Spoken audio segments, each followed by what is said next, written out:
Let me ask you something. Have you or your child ever struggled with taking a test?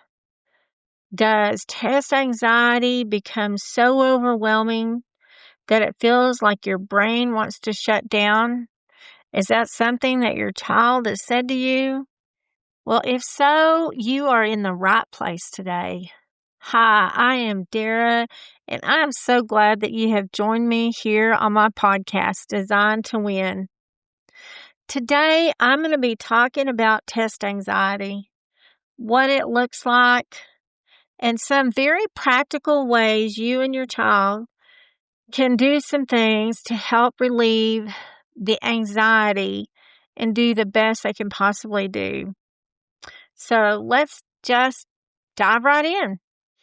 Across the U.S. and even in some other countries right now, April is the month that a lot of people dread because it's the time of the year that state testing or the end of the year testing is done to help evaluate what your student has learned and what they have retained for the year.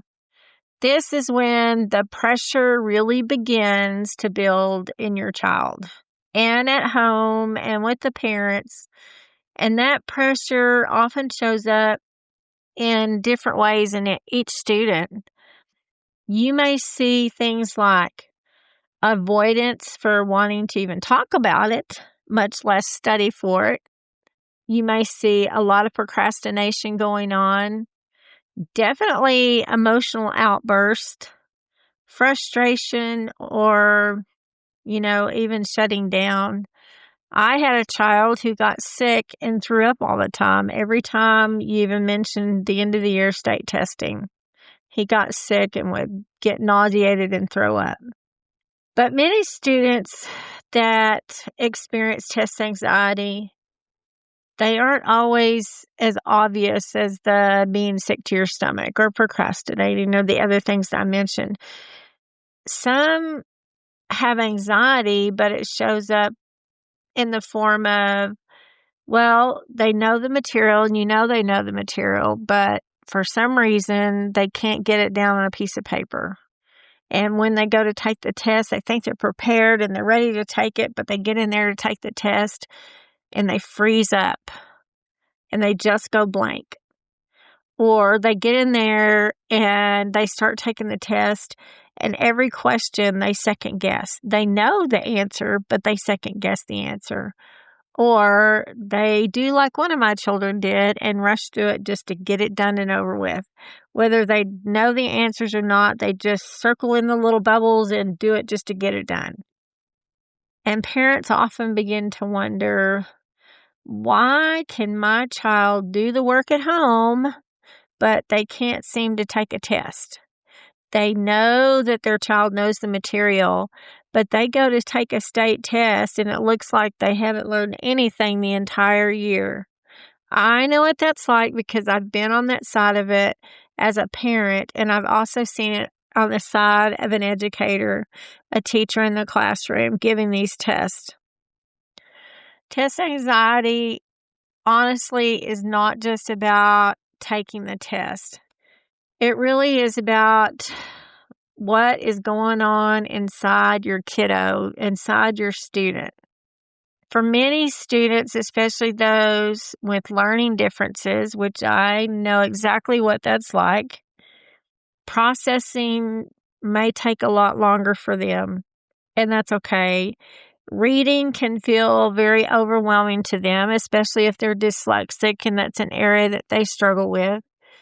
Or writing responses becomes an added pressure for a kid with dyscalculia or somebody that has problems with handwriting, or just being able to write things down when you feel under pressure, your brain freezes up and you can't think of anything to write. And the other thing is the time limit. The time limit on test becomes stressful for kids. If they know that they have a time limit of 3 hours to get a test done, they are stressed out about that time, the entire test. And when you develop all these stresses and all these worries and all these things that I mentioned, your brain begins to shift into what we call survival mode. And when that happens, the memory becomes harder to access. We've all probably been there at some time. You go in to take that test, whether you're in grade school or high school or even college. You go in to take a test and your memory becomes, you start having all these anxieties and your memory becomes harder to access. You think, how in the world do I not know this? I know this, but it won't come out of my head. Your focus decreases and you start thinking about that clock on the wall or somebody tapping their foot, or you know what I mean, all those things. And your confidence just drops down to the floor. So even if your student knows the material, they just may not be able to show it. It's not a lack of ability on your child's part. It's just the response of being overwhelmed. And I think as educators sometimes and administrators, they tend to forget that. Finding other ways to test a child sometimes is better. Well, this is where something deeper begins to happen when the confidence drops down. Students often start believing these things and they start telling these things to themselves in their head. They'll say, I'm just not good at taking tests. I never have been good at taking tests. I've always messed this up. I've never been able to do this well. Or I'm just not smart enough to do it. And all of those thoughts just help to fuel the anxiety even more. But one of the most important things that we can do to help kids to understand that testing does not define their intelligence or their value. So I hope that you all understood that. Let me repeat it again. To tell your child that the test that they are taking does not define what they know, what they understand, what they've retained, or the value of themselves. It doesn't change that at all by taking those tests. They are so much more than the score on that test, and they need to understand that. When we begin to shift our students' thinking, our kids' thinking, we begin to reduce the pressure that they feel about taking a test. So let's look at some practical strategies now that we've talked about some of the obvious things or some of the things that we didn't even realize that were showing stress and were stressors for students. Let's just talk about some practical strategies that we can do to help them with this. So number one is to create structure in preparation for the test. Help them to study in small, manageable chunks, not everything at once. This is one thing that I have seen over the years that a lot of students do. They think if they just study and they cram and they cram and they cram and they sit and cram for hours and hours on end trying to retain information or study for a test or prepare for a test, that they're going to do so much better by doing that. But I have found, especially with students that have ADHD or dyslexia or autism, or do have problems with, most of them do, with executive function skills, it's better if they study in 15-minute to 20-minute increments. Study for a little bit and then take a break and then come back to and study, because you can retain better when you just do it in small chunks and it doesn't feel as stressed and as overwhelming. And I've seen this time and time again with students that I have coached and I have taught and I have worked with over 25, 30 years. So that's number one, create structure in your preparation. Number two is practice in a safe way. So have your students walk through what they do know. They know a lot more information than they think that they do, but just have them talk about it. Talk about what they know. The more they can verbalize what they know and just talk with you about, maybe it's history, or maybe it's science, or maybe it's one of the subjects that they think they don't know well. But if you talk about English, or you talk about something in English they've learned, or how they write, or any of those things, just let them explain their answers out loud, what they know, how they know it. Because when people realize they can talk about the information that they have learned and what they know, they realize that they know a lot more than they can put on a piece of paper sometimes. And so this helps to build a lot of strong confidence in students. I have seen this time and time again.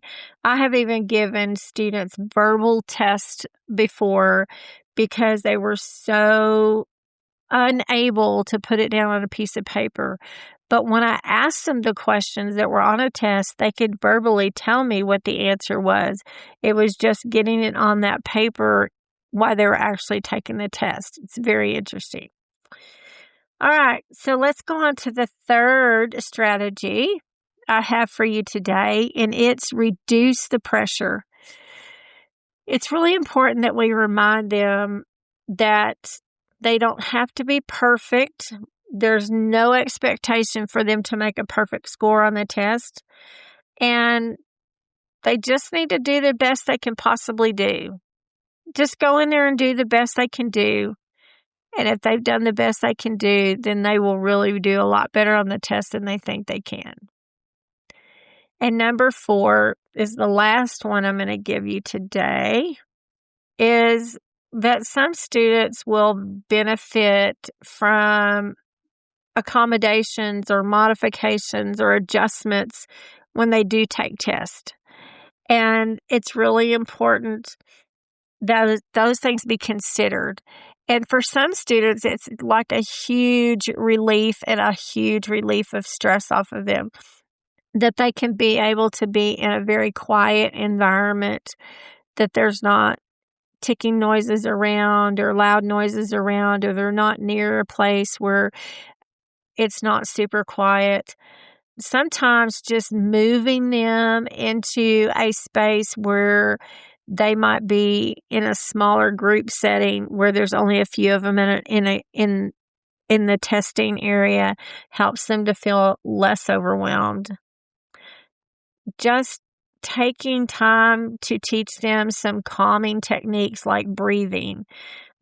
There can also be considerations for different testing approaches.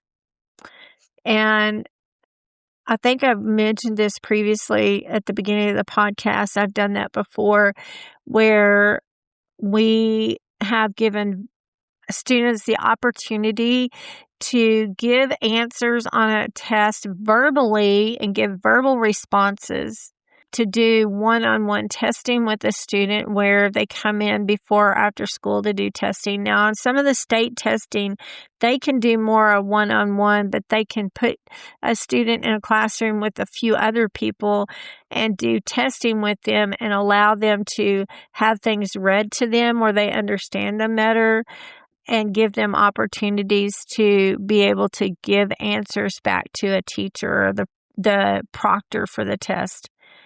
And allowing students to be able to give hands-on demonstrations of the things that they know. Sometimes in science environment, they're able to give more of a hands-on demonstration to be able to explain and do things rather than just write it down on a piece of paper. So those are some of the things that you can advocate for your students to be able to do when it comes to state testing. It just depends on the situation, but those often have to be put into a IEP, an individual education plan for a student as well, for accommodations for testing and modifications for testing. So as we're nearing the end of the podcast today and what we've talked about, I just want to give you a lot of encouragement. So at the beginning, we talked about some of the things that you can identify about stressors and things that come up for your student in testing, getting ready for and knowing that state testing is coming up. But then I also gave you some practical strategies of some things that you can think about to consider as you're working with them to prepare for the state testing. What students need to understand is they can release some of the pressure. They don't have to carry all the anxiety that they are carrying around with them, that they're very capable of taking the test and doing what they need to do. They just need to have some support and understanding that they're just struggling with some of these areas, but with some structure and tools and just encouraging them, like I mentioned, to tell them that they can do this. They don't have to be perfect. They can just do the best they could do, and to just put some of those support things in place for them if they need them. But most importantly, to encourage them that they are more than capable of doing this. So, if this episode has really resonated with you and helped you to understand maybe some more things about your child and what they may be experiencing, it may be things that you as a parent haven't noticed with your own child. I'll be honest, sometimes I didn't, and I had kids that had dyslexia, apraxia, autism that I raised, that I dealt with a lot of this with my own kids. So, and every once in a while, I would kind of miss it. And, we get busy and we sometimes don't pay attention and we don't realize, oh, it's this time of the year and our student is having this struggle. So, if you've enjoyed this episode, I hope that you've gotten some things out of it that will help you through this time of the year and help your student through this time of the year. But I'd love for you to follow me on my podcast, and there'll be a lot more episodes coming up between now and the end of the school year that I hope will be supporting you and helping you through the rest of the remainder of the school year. And I'd also like to invite you to join the online community that I have that's designed to win, and it's for special education families.